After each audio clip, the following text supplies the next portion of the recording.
Welcome back to my YouTube channel guys. তো আমি অনেকদিন ভিডিও দিতে পারিনি, আর আমার ভিউ কমে যাচ্ছিলো আর কোনো কন্টেন্ট পাচ্ছিলাম না, তাই কোনো ব্লগ দিতে পারিনি আমি।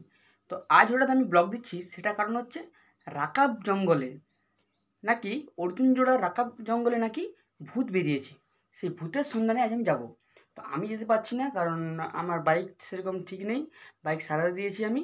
তো সেই জন্য আমি ইউটিউবে দেখলাম অনেকেই ছেড়েছে ভূতের ব্লগ, তো সেইগুলো আমি বিস্তারিত আলোচনা করব। ভিডিও শুরু করার আগে না বললেই নয়, যারা যারা আমার ভিডিওটি নতুন দেখছো তারা তারা আমার চ্যানেলটা সাবস্ক্রাইব করে দাও, আর পাশে থাকা বেল আইকনটা অন করে দাও, যাতে নতুন নতুন পরবর্তী ভিডিও দেখতে তোমার অসুবিধা না হয়। ভিডিও ভালো লাগলে একটা লাইক করে দাও। চলো, অনেকের ইউটিউবার কী বলেছে সেগুলো দেখে নিই, আর ভিডিও শেষে আমি বলবো এটা গুজব না সত্যি ভূত বেরিয়েছে, সেটা পরে বলছি। চলো। খালি আলোচনা শুনতে পাওয়া যাচ্ছে, আপনি কি বলবেন? কিন্তু আমি প্রত্যেকদিন অন্তত 4 বার আসা যাওয়া করি এই রাস্তাটা, দিনে রাতে মিলাই। আজ পর্যন্ত আমি কোনোদিন দেখতে পারিনি যে কোনখানে ভূত আছে। আমিও চেষ্টা করছি যে কেমন ভূত বটেটুকু দেখবো।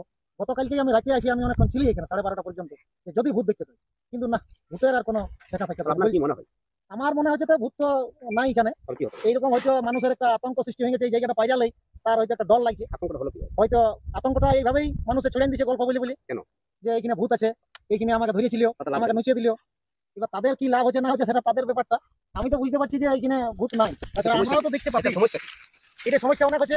এই যে সামনে দুটো আমাদের স্কুল আছে, অর্জুনজোড়া হাই স্কুল, তাতে ছাত্রছাত্রীর সংখ্যা একদম তুলানিতে চলে গেছে। ভয়ে গার্জেন পাঠাচ্ছে নাই ছাত্রছাত্রীকে স্কুল। সামনে আরেকটা স্কুল আছে বেসরকারি, রাজা রামমোহন বিদ্যাপীঠ, তাতেও ছাত্রছাত্রী অনেক কমে গেছে।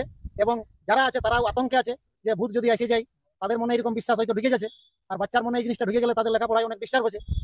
তাহলে এই জিনিসটা আমি বলবো যে প্রশাসনের একটু কঠোর ব্যবস্থা নিয়ে যাতে করে এই মানুষের আতঙ্কটা কাটায়, এটা করা অবশ্যই দরকার। কি নাম আপনার? আমার নাম লক্ষ্মীকান্ত মাহাতো। কোথায় বাড়ি? আমার দাপাঙ্গা।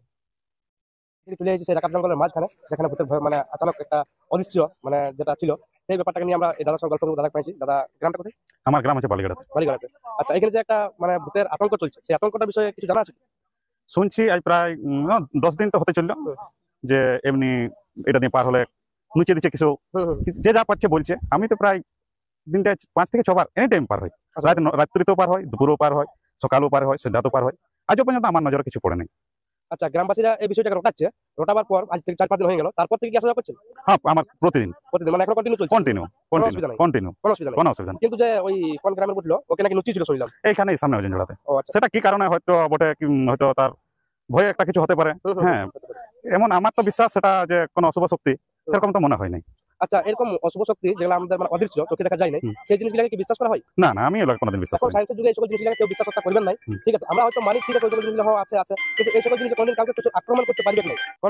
কোনো জীব ছাড়া কাউকে কোনোদিন আক্রমণ করতে পারবে না। এই কিছুদিন আগে একটা বাঘ বেরিয়েছিল, বাঘের আতঙ্ক ছিল, বাঘের ভয়ে হয়তো সবাই ঘরের মধ্যে ছিল, একা বেরোতো নাই। কিন্তু সেটা বাস্তব জিনিস, কোনো প্রাণী যে আমি দেখলাম সে আমাকে আক্রমণ করে ওটা বুঝতে পারবে।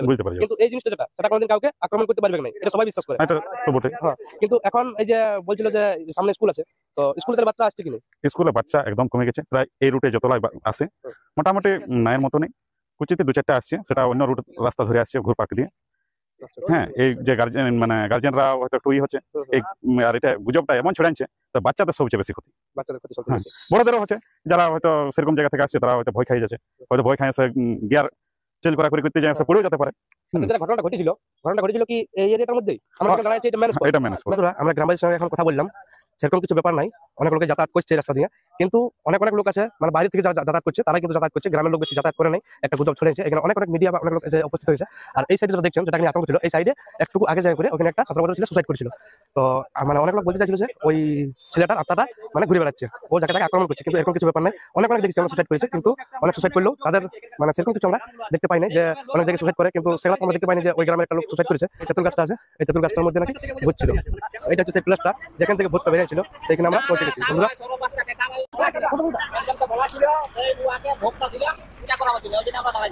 বলে ভূত বেরিয়েছিল কি? লোক বাসে চাপতে ভয় করছে, বলছে ভূত বেরিয়েছে, সরো পাশকে টাকা নিয়েছে, ওরকম কিছু ব্যাপার নয়। মানে ওইটা মিথ্যা আউট করেছে, এখানকার মানুষ মানে মিথ্যা আউট করেছে, মানে বলে নয় 500 টাকাই নেই। না না, আমরা পূজা করার জন্য বহুত দিতেছি, মন্দিরে আছে তো, আর লোকে উল্টা পাল্টা গুজব ছড়াচ্ছে, ফালতু এলা, একদম ফালতু। ঠিক আছে, কাকার সঙ্গে আমাদের অনেক ভালো লাগলো যে কাকা পূজায় তো জানাইছিল সেই মন্দিরের সামনে ভোট করার জন্য। তো গাইজ, আমি অনেকেরই দেখলাম ভিডিও, আমি অনেক ইউটিউবারের ভিডিও দেখলাম, দেখে আমি যেটা বুঝলাম, আর তোমরাও দেখি তোমরা কি বুঝতে পারি সেটা কমেন্টে জানাও। তো আমি যেটা বুঝলাম সেটা হচ্ছে এটা পুরোপুরি গুজব, এটা কোনো সত্যিকারের কোনো ভূত বেরিয়েনি। তো গাইস, গুজবে কান দেবেন না, সবাই সতর্ক থাকুন, ভালো থাকুন। আর ভিডিওটা ভালো লাগলে একটা লাইক কমেন্টে জানাও তোমরা কেমন বুঝেছো। তো আজকের মতন ভিডিওটা এই পর্যন্তই, দেখা হচ্ছে পরের কোনো একটা ব্লগে, ততক্ষণ বাই।